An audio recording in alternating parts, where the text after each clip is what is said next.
नबी के वसीले से कौन दुआ मांगता है?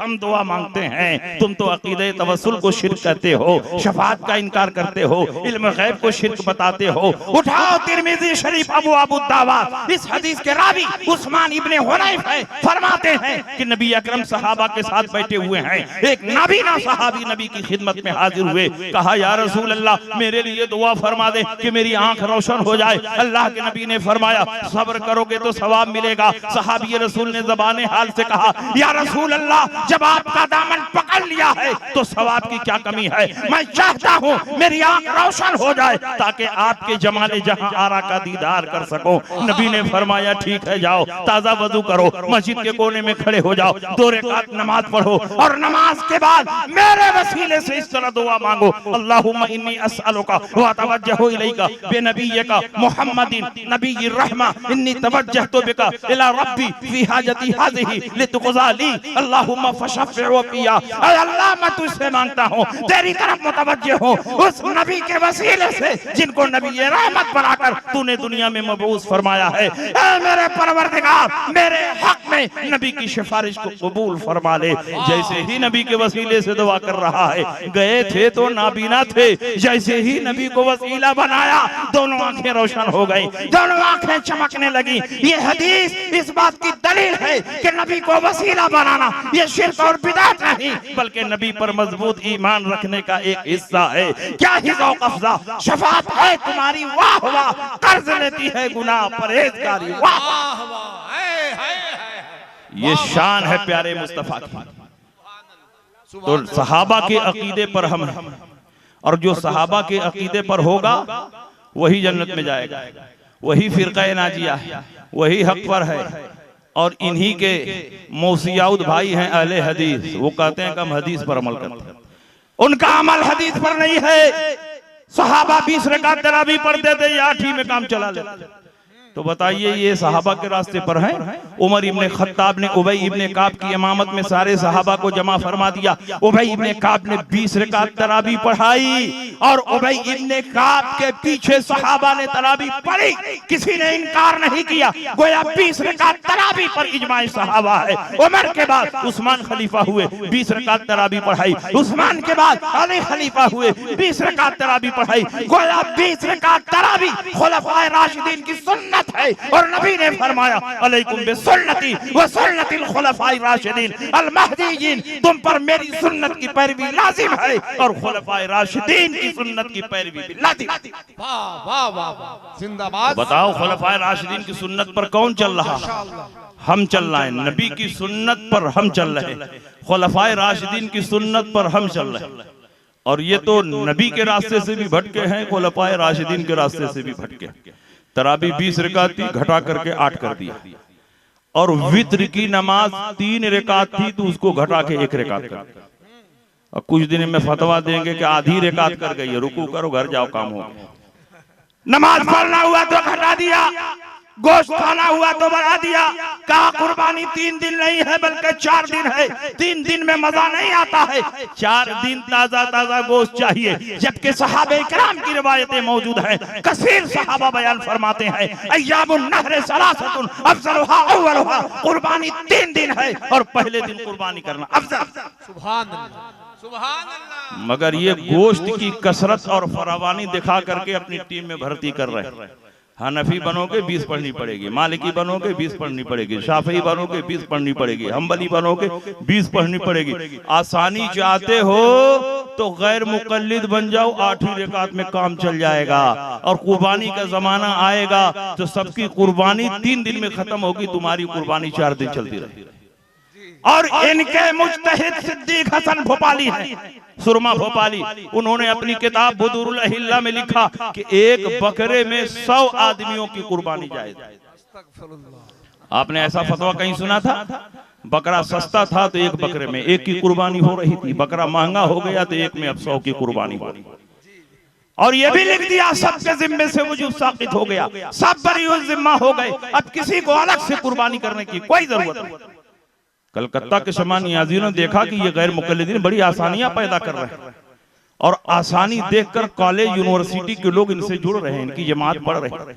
उन्होंने अपने मौलवियों पर दबाव बनाया, कि तुम लोग आसानी नहीं पैदा कर रहे हो, तुम्हारी जमात आगे नहीं बढ़ेगी। अगर चाहते हो शमा नियाज़ी जमात आगे बढ़े तो कुछ तुम लोग भी आसानी पैदा करो। कलकत्ता की सरजमीन पर शमा नियाज़ियों का सेमिनार हुआ और 3 दिन तक गौर व फिक्र करने के बाद उन्होंने फतवा जारी किया कि अगर एक बकरे में 100 आदमियों की कुर्बानी जायज है तो एक मुर्गे में 7 आदमियों की कुर्बानी जायज है।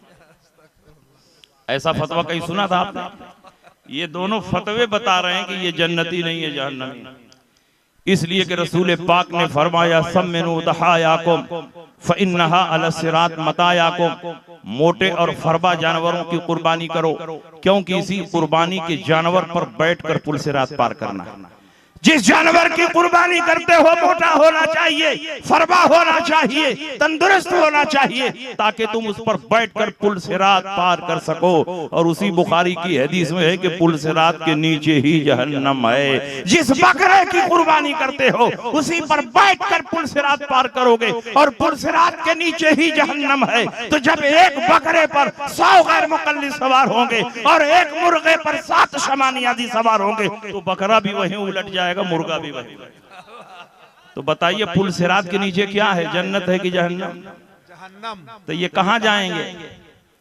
तो जहन्नमियों का साथ नहीं देना है। जन्नती सरकार गौसे पाक है, जन्नती ख्वाजा अजमेरी हैं, जन्नती कुतुबुद्दीन बख्तियार काकी हैं, जन्नती बाबा फरीद हैं, जन्नती निजामुद्दीन औलिया हैं, जन्नती सैयद सालार मसूद गाजी हैं, जन्नती सिर्री सिक्ती हैं, जुनैद बगदादी हैं, बायजीद बुस्तामी हैं, जुन्नून मिस्री हैं, ज़करिया मुल्तानी हैं और दौरे अखीर के सबसे बड़े इमाम, सबसे बड़े मुहक्किक, सबसे बड़े मुहद्दिस आला हजरत इमाम अहमद रजा है। इसलिए हमको किसी और के रास्ते पर नहीं बल्कि आला हजरत इमाम अहमद रजा के रास्ते पर चलना है, क्योंकि आला हजरत का रास्ता गौस का रास्ता है, कुतुब का रास्ता है, अब्दाल का रास्ता है, औलिया का रास्ता है। आला हजरत के रास्ते पर चलते रहोगे, सारे औलिया किराम की चौखट से गुजरते रहोगे।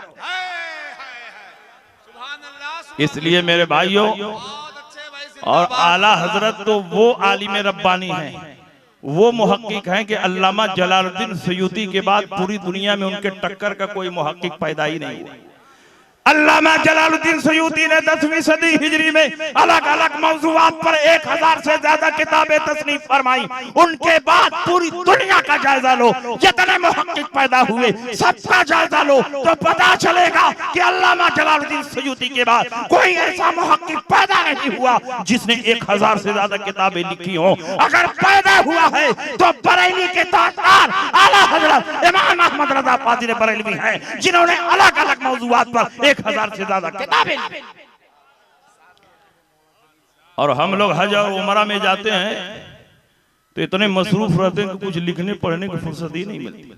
लेकिन आला हजरत हज के लिए गए तो 2-2 रिसाला तसनीफ फरमा दिया, किफलुल फकीहुल फाहिम लिख दिया। जब नोट का पहली मर्तबा मसला आया कि नोट माल है कि नहीं, पहले तो चांदी और सोने का सिक्का चलता था, लेकिन जब नोट का सिक्का आया उलमाए अरब ने आला हजरत की बारगाह में रुजू फरमाया तो आला हजरत इमाम अहमद रजा ने अरबी जबान में कलम बर्दाश्ता एक किताब लिखी जिसका नाम है किफलुल फकीहुल फाहिम फी अहकाम क़िब्तासी दराहिम।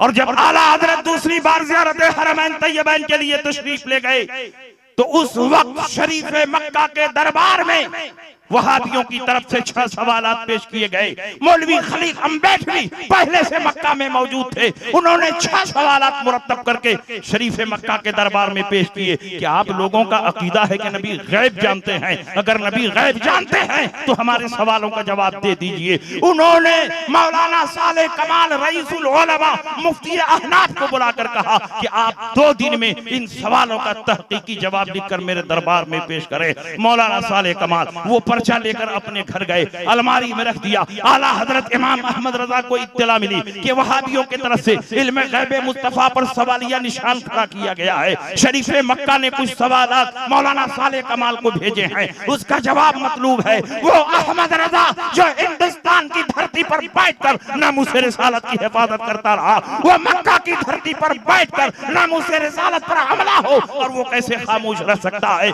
आला हजरत इमाम अहमद रजा मौलाना साले कमाल के घर गए, मिलाद की महफिल चल रही थी, बड़े बड़े उलमाए मक्का मौजूद थे। जब आला हजरत पहुंचे, तमाम उलमा ने खड़े होकर आला हजरत का इस्तकबाल फरमाया। मौलाना साले कमाल ने कहा, हुजूर आप आ ही गए हैं तो कुछ देर तकरीर फरमा दें ताकि मिलाद इख्तिताम को पहुंचे। आला हजरत इमाम अहमद रजा खड़े हुए और अरबी जबान में किताब और सुन्नत की रोशनी में तकरीबन 2 घंटा मुसलसल इल्मे गैब मुस्तफा पर तकरीर फरमाते रहे और उलमाए मक्का झूमते रहे। मौलाना साले कमाल के चेहरे पर खुशी और मसरत के आसार नुमाया थे। तकरीर खत्म हुई, पर्चा निकाला, कहा जो किताब लिखनी है वो किताब जिसको जुबानी याद है उसी को तहरीरी शक्ल में जमा कर दें, किताब तैयार हो जाएगी। आला हजरत की बारगाह में सवाल पेश किया, कहा हुजूर जो आपने तकरीर फरमाई है उसी को तहरीरन जमा कर दीजिए, किताब तैयार हो जाएगी। आला हजरत ने फरमाया इस मौजू पर अहमद रजा का कलम चलेगा तो पूरी तहकीक और तफसील के साथ लिखा जाएगा। उन्होंने कहा हुजूर इतना मौका नहीं है, 2 दिन में किताब शरीफ मक्का के दरबार में पेश करनी है। आला हजरत इमाम अहमद रजा ने फरमाया कि 2 दिन तो बहुत है, चंद घंटों में अहमद रजा इल्मे गैब मुस्तफा पर एक ऐसी शानदार किताब लिख देगा कि सुबह क़यामत तक वहां भी उसका जवाब नहीं दे पाए। आला हजरत वो पर्चा लेकर गए और आला हजरत कोई मामूली आलिम नहीं थे, हर वक्त उलमा की भीड़ लगी रहती थी। कोई हदीस की इजाजत, कोई फिक़्ह की इजाजत, कोई मसाइल पूछ रहा, कोई दुआ ताबीज़ के लिए हाजिर है। और उसी में आला हजरत को बुखार हो गया। बुखार की शिद्दत में अल्लाह और रसूल पर भरोसा करके आला हजरत ने किताब लिखना शुरू किया। और खास बात यह है कि आला हजरत के सामने कोई किताब नहीं है, न कुरान है, न तफसीर है, न हदीस है, न लुगात है। बिल्कुल अपने ज़हन पर एतमाद करके आला हजरत इमाम अहमद रजा किताब लिख रहे हैं और 2-2 आदमी उसका मुसव्वदा तैयार कर रहे हैं। आला हजरत इमाम अहमद रजा ने मजमूई तौर पर सिर्फ 8.5 घंटे में अरबी जबान में बगैर किसी किताब को देखे हुए अत-तौलतुल मक्किया बिल मादतिल गैबिया के नाम से एक ऐसी अज़ीमुश्शान किताब लिख दी कि जब शरीफ मक्का के दरबार में यह किताब पढ़ी जा रही थी, अभी आधी किताब पढ़ी गई और शरीफ मक्का ने फैसला सुना दिया, अल्लाह युती व हाउला यमनऊन, अल्लाह अपने हबीब को गैब का इल्म अता फरमाता है और ये वहां भी उसका इनकार करता है। नारे तकबीर।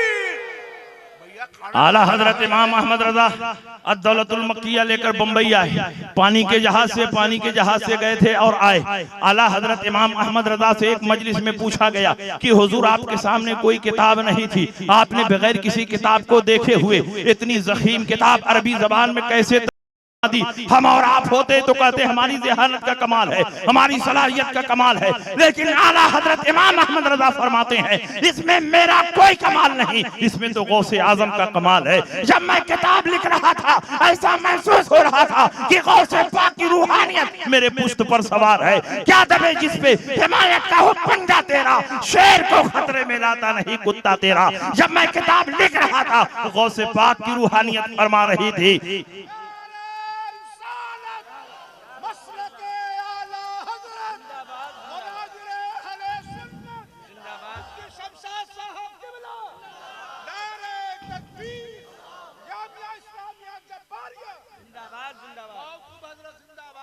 आला हजरत इमाम अहमद रजा बंबई में मुकीम है।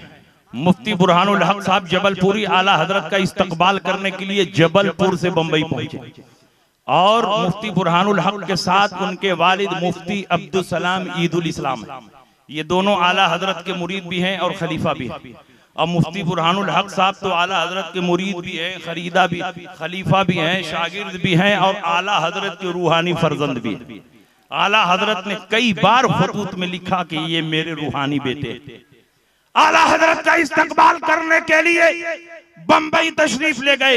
ये वाकया इकराम इमाम अहमद रजा में लिखा है, जिसको हुजूर मुफ्ती बुरहानुल हक साहब जबलपुरी ने मुरत्तब फरमाया है। आला हजरत ने एक दिन बातनी कशिश की बुनियाद पर फरमाया कि बुरहान मियां तैयार हो जाओ, बांद्रा चलना है। बांद्रा में एक मजजूब साहब हैं, उनसे मुलाकात करनी है। आला हजरत वली थे और जिस शहर में जाते अगर कोई वली मौजूद होता तो उस वली की खुशबू आला हजरत को महसूस होती। आला हजरत ने फरमाया बांद्रा चलना है। बांद्रा की खानकाह में एक वली और मजजूब है और उनसे मुलाकात करनी है। आला हजरत मुफ्ती बुरहानुल हक और अब्दुल सलाम को लेकर चले। उधर आला हजरत चलते हैं और इधर मजजूब साहब को आला हजरत की खुशबू महसूस होने लगती है। मजजूब साहब अपने मुरीदीन से कहते हैं कि बहुत बड़े आलिम मुझसे मिलने के लिए आ रहे हैं, उनके इस्तकबाल की तैयारी करो, चाय बनाओ, काफी बनाओ, कहवा बनाओ। जैसे जैसे आला हजरत करीब होते गए, आला हजरत की खुशबू भी करीब से करीब तर होती गई। जब आला हजरत खानकाह में पहुंचे,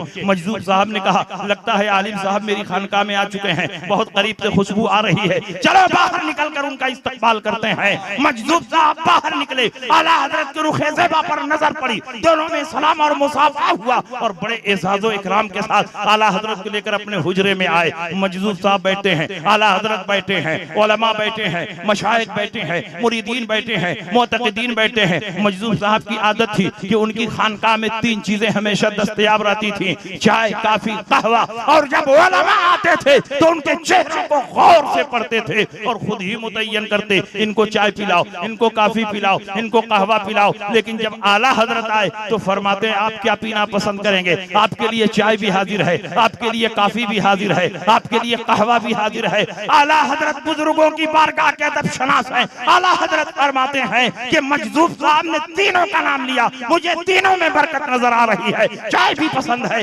काफी भी पसंद है, कहवा भी पसंद है। एक ही प्याली में चाय डाली गई, काफी डाली गई, कहवा डाला गया, आला हजरत ने चमचे से हिलाकर पी लिया। उसके बाद मजदूर साहब में आला हजरत में गुफ्तगू शुरू हुई, 3.5 घंटा मुसलसल गुफ्तगू होती रही। मुफ्ती बुरहानुल हक का बयान है, बार बार मैं कोशिश करता रहा कि जरा समझ जाऊं किस जबान में बात हो रही है, किस टॉपिक पे बात हो रही है, किस मौजू पे बात हो रही है, लेकिन एक लफ्ज भी मुझे समझ में नहीं आया। अल्लाह बेहतर जाने कि किस जबान में बात हो रही है। उर्दू में बात नहीं हो रही थी, अरबी में बात नहीं हो रही थी, फारसी में बात नहीं हो रही थी, हिंदी में बात नहीं हो रही थी। बार बार कोशिश के बावजूद भी एक लफ्ज मुझे समझ में नहीं आया। जब गुफ्तगू कंप्लीट हुई, आला हजरत इजाजत लेकर जाने लगे तो मुफ्ती बुरहानुल हक साहब भी आला हजरत के पीछे पीछे चल रहे थे। उनके वालिद ने इशारा किया कि बेटे तुम हुजरे में जाओ और मजदूर साहब से अपने लिए भी दुआ करा दो। जब वालिद साहब ने इशारा किया तो आला हजरत के पीछे पीछे चल रहे थे और भागकर हुजरे में आ गए। मजदूर साहब से कहते हैं कि हुजूर मेरे लिए भी नसीहत फरमा दें। उन्होंने कहा तुम मुझसे नसीहत लेने आए हो? कहा हाँ हुजूर आप ही से नसीहत लेने आया हो। तो मजदूर साहब ने कहा अगर तुम मुझसे नसीहत लेना चाहते हो तो मेरी पहली और आखिरी नसीहत ये है कि अभी जिनके पीछे पीछे चल रहे थे उन्हीं के कदम ब कदम चलते रहो, जन्नत तक पहुंच जाओगे। उनका रास्ता जन्नत में ले जाने वाला रास्ता है।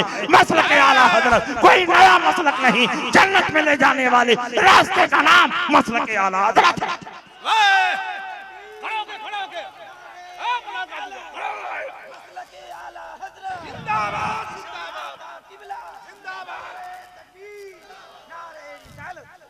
बहुत अच्छा, जिंदाबाद जिंदाबाद। वक्त नहीं है कि इस मौजू को और तफसील से बयान करूं, लेकिन मसलक आला हजरत आपसे डिमांड करता है, आपसे मुतालबा करता है कि दीन के दुश्मनों से दूरी इख्तियार करो और दीन के दोस्तों की कुर्बत इख्तियार करो, अल्लाह वालों की सोहबत में रहो और अल्लाह और रसूल की बारगाह के गुस्ताखों से दूर भागो।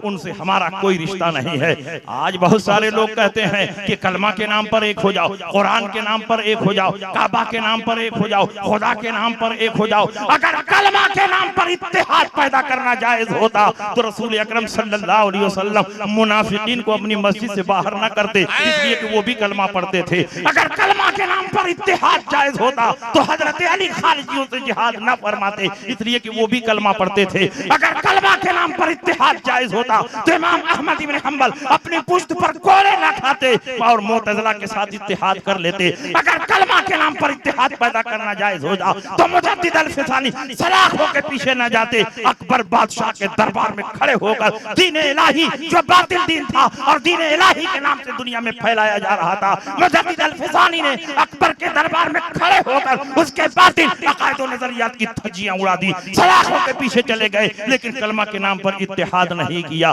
पता चला कि सिर्फ कलमा नहीं देखा जाएगा, ये भी देखा जाएगा कि जरूरियात दीन को मानता है कि नहीं। अगर कलमा पढ़ने के साथ साथ जरूरियात दीन को तस्लीम करता है तो वो हमारा भाई है, वो जहां चाहे हमसे इत्तेहाद कर सकता है। लेकिन कलमा पढ़ने के साथ अगर जरूरियात दीन का मुनकिर है तो हमारा उसके साथ कोई इत्तेहाद नहीं हो सकता। हम अपने बाप के कातिल को माफ कर सकते हैं लेकिन रसूल पाक के गद्दार को माफ नहीं कर सकते।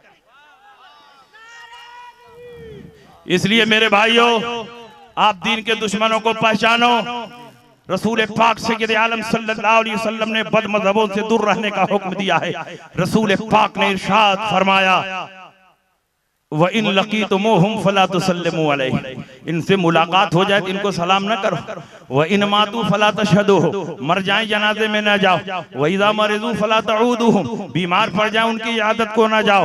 और ला तुआकिलुहुम वला तुशारिबुहुम वला तुनाकिहुम, इनके साथ खाना पीना ना खाओ, इनके साथ उठना बैठना ना करो, इनके साथ निकाह ना करो।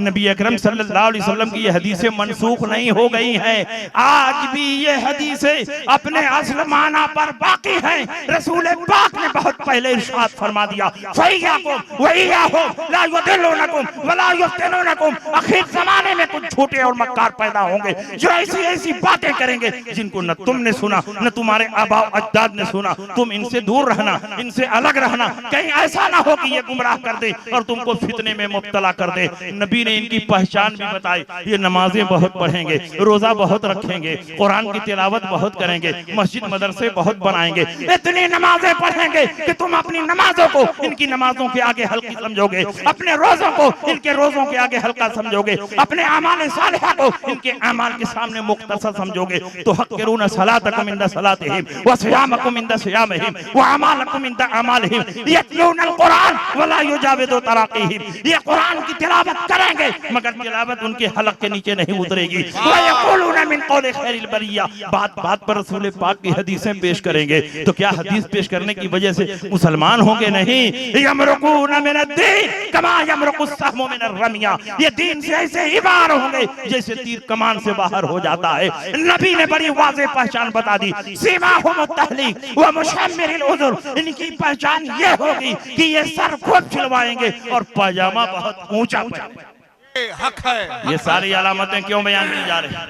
ये सारी निशानियां क्यों बयान की जा रही हैं? ताकि आप दीन के दुश्मनों से दूर रहिए। जो अल्लाह का पैगाम है, जो रसूलुल्लाह का पैगाम है, वही तो इमाम अहमद रजा का पैगाम है। दुश्मन अहमद पे शिद्दत कीजिए, मुल्हिदों की क्या मुरव्वत कीजिए, गैज़ में जल जाए बेदीनों के दिल, या रसूल अल्लाह की कसरत कीजिए चर्चा उन्हीं का सुबह शाम, जाने का फिर पर क़यामत कीजिए, मिसले फारिज़ ज़ल्ज़ले हो नज़्द में ज़िक्र आयात विलादत कीजिए। शिर्क ठहरे जिसमें ताज़ीम हबीब, उस बुरे मज़हब पे लानत।